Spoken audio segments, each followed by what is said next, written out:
اور اس کی قدر یہ ہے کہ اس کا استعمال درست کیا جائے۔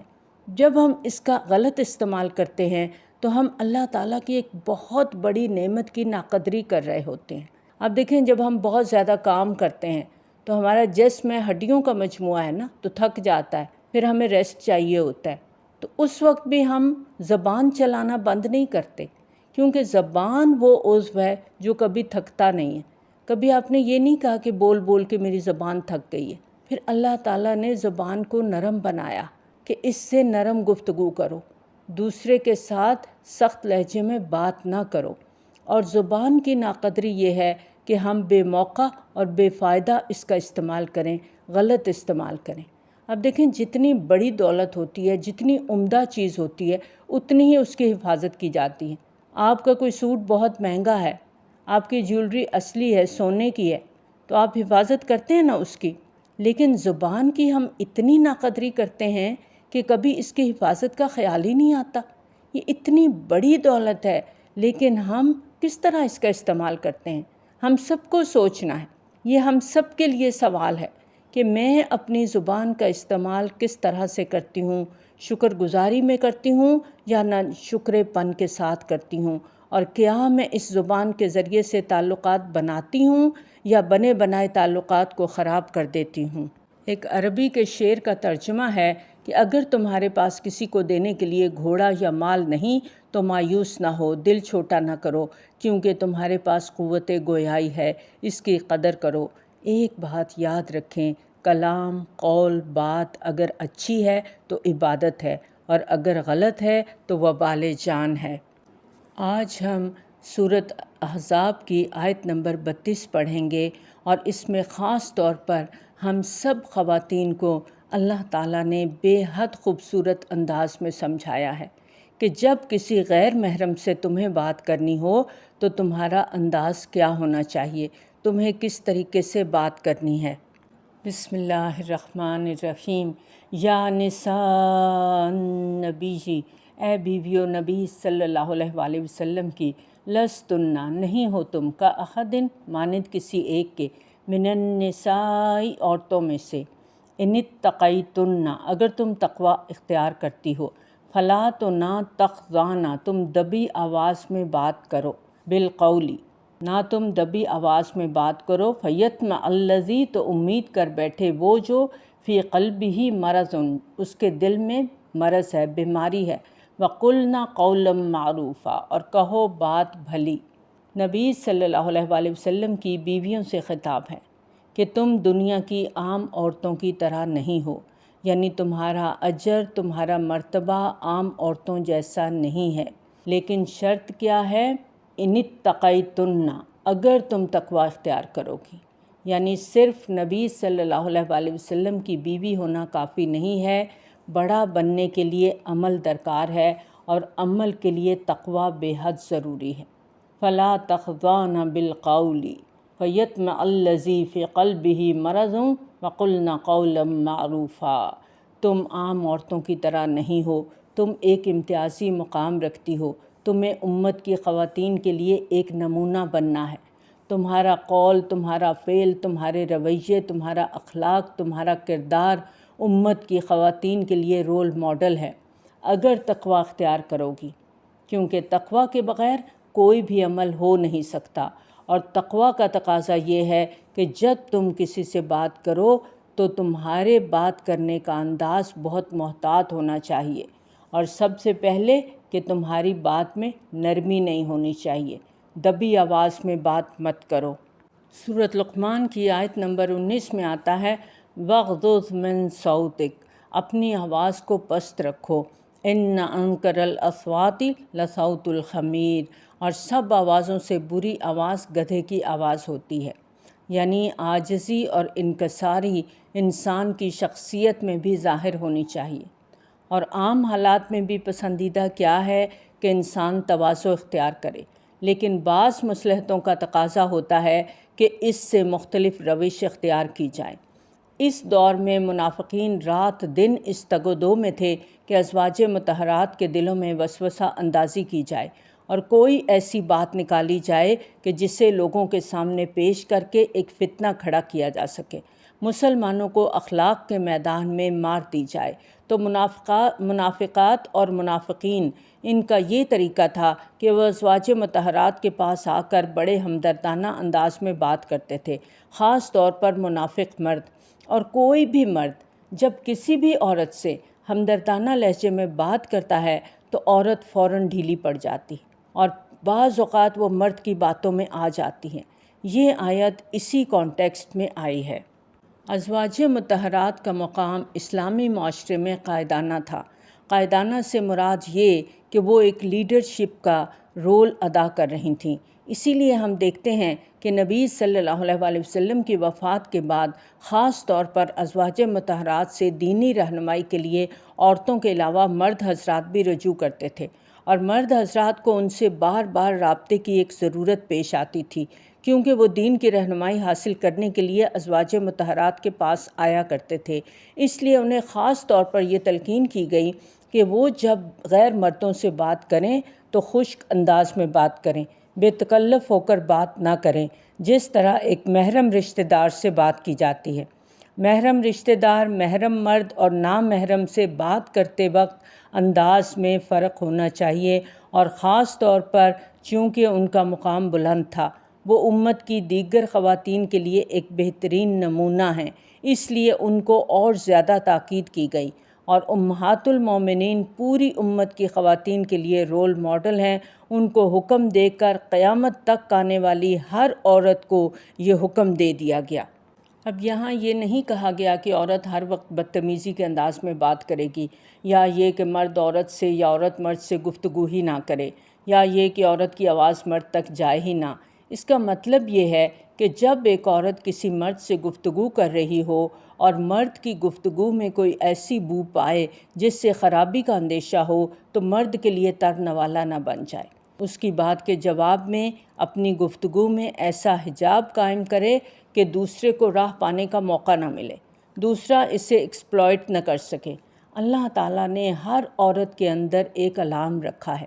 جب کوئی نامحرم مرد عورت سے چکنی چپڑی باتیں کرتا ہے تو وہ الارم بج جاتا ہے۔ یہاں عورت کو ایسے موقع پر سکھایا جا رہا ہے کہ وہ کیا احتیاط کرے گی، اور احتیاط یہ ہے فَلَا تَخْضَعْنَ بِالْقَوْلِ۔ تخضعن کا لفظ جو ہے خا ضاد عین سے ہے، تواضع، خاکساری کا اظہار کرنا، بات میں نرم لہجہ اختیار کرنا۔ یعنی تم نے مرد کی باتوں میں نہیں آنا، نرمی نہیں برتنی، کسی طرح کی لوچ لچک سے بات نہیں کرنی، ڈھیلی ڈھالی گفتگو نہیں کرنی۔ کیوں؟ اس لیے کہ کہیں ایسا نہ ہو فَيَطْمَعَ الَّذِي فِي قَلْبِهِ مَرَضٌ، کہ ایسا شخص جس کی نیت میں کوئی خرابی ہے، جس کے دل میں کھوٹ ہے، بیماری ہے، وہ کسی غلط فہمی کا شکار ہو جائے۔ تمہاری بات، تمہارا انداز، تمہارا دب جانا اسے کہیں غلط طرف نہ لے جائے۔ کسی بھی برائی کا آغاز گفتگو سے ہوتا ہے۔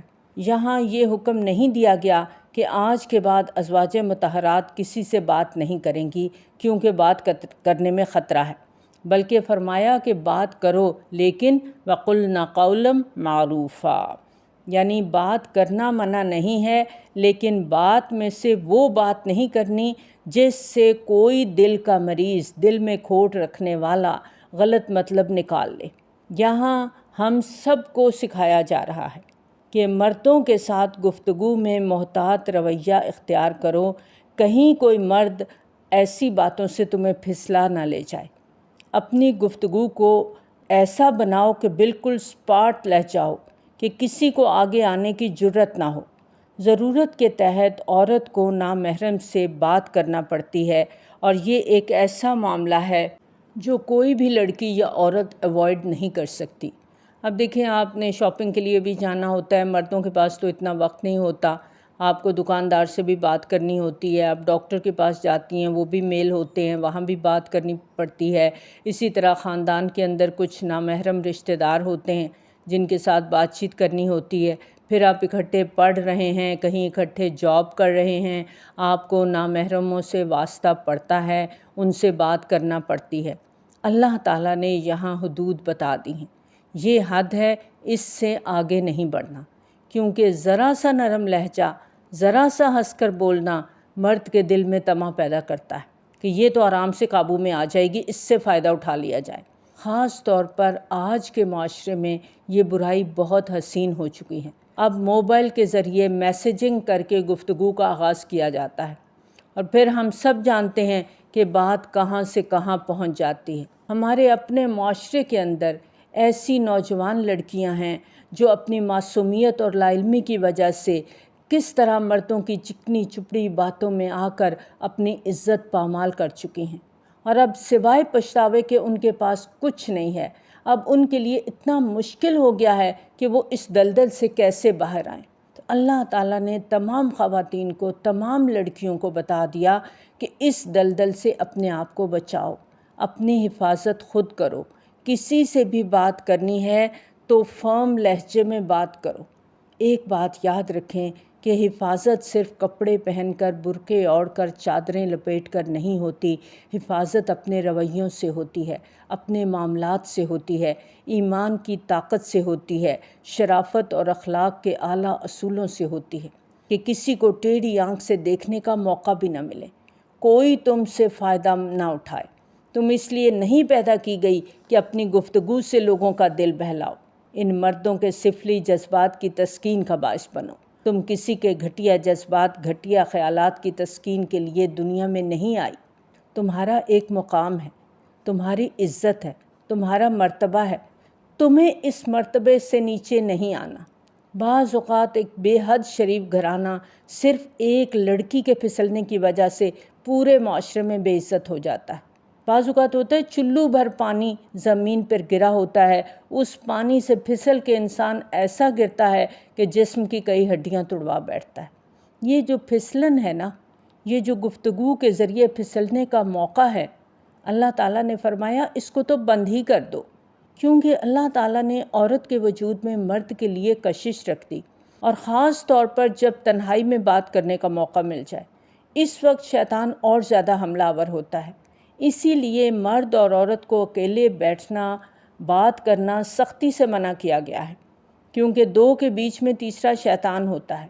عورت کی میٹھی گفتگو، اس کی آواز کا دب جانا، آواز کا ڈھیلا پڑ جانا، جواب نہ دے پانا، یہ سب ایک کمزور شخصیت کی علامت ہوتی ہے، اور ایسی ہی کمزور شخصیت دوسرے کے لیے ترنوالا بن جاتی ہے، اور کوئی بھی بد باطن، بدنیت اس موقع پر فائدہ اٹھا جاتا ہے۔ میں خاص طور پر اپنی ینگ بچیوں سے کہوں گی کہ باوقار انداز اختیار کریں، قاعدے کے مطابق طریقے سے بھلی بات کریں۔ وَقُلْنَ قَوْلًا مَعْرُوفًا، معروف بات کہہ کر بتا دیا گیا کہ ایسی بات کرو جس میں کسی کو بات بتانے کا موقع نہ ملے، سیدھی صاف بات، ٹو دی پوائنٹ بات۔ آپ دیکھیں کسی بھی تعلیمی ادارے کے اندر، کسی دفتر کے اندر، کہیں باہر پارک میں، آپ دیکھتے ہیں کہ ایک لڑکا اور لڑکی علیحدگی میں بات کر رہے ہیں، اکیلے کسی کونے میں کھڑے ہیں، لڑکی شرما رہی ہے، لجا رہی ہے، تو قریب سے گزرنے والا کیا سوچے گا کہ معاملہ گڑبڑ ہے، کیونکہ لڑکی بالکل دب رہی ہے۔ اب ایک لڑکی ہے، وہ کسی لڑکے سے بات کر رہی ہے، لہجہ بالکل سپاٹ ہے، آواز بلند ہے، سب کے سامنے بات کر رہے ہیں، تو کوئی بھی منفی اندازہ نہیں لگائے گا، اور نہ ہی لڑکے کے دل میں کوئی خیال آئے گا، کیونکہ لڑکی فرم ہو کے بات کر رہی ہے۔ تو ان دونوں رویوں میں ہم سب کو اپنے آپ کو دیکھنا ہے۔ ہم بچیوں سے میں کہوں گی کہ ان دونوں رویوں کے سامنے اپنے آپ کو رکھیں اور سوچیں کہیں میں کسی کی باتوں میں تو نہیں آ رہی، کوئی مجھے ورغلا تو نہیں رہا، یہاں پہچان دے دی گئی۔ قول معروف کہا گیا نا، ایسی بات جو جانی پہچانی ہے، جس کو کوئی برا نہیں کہتا، جس پر کسی کو شک نہیں پڑ سکتا، کسی کو بات بنانے کا موقع نہیں مل سکتا۔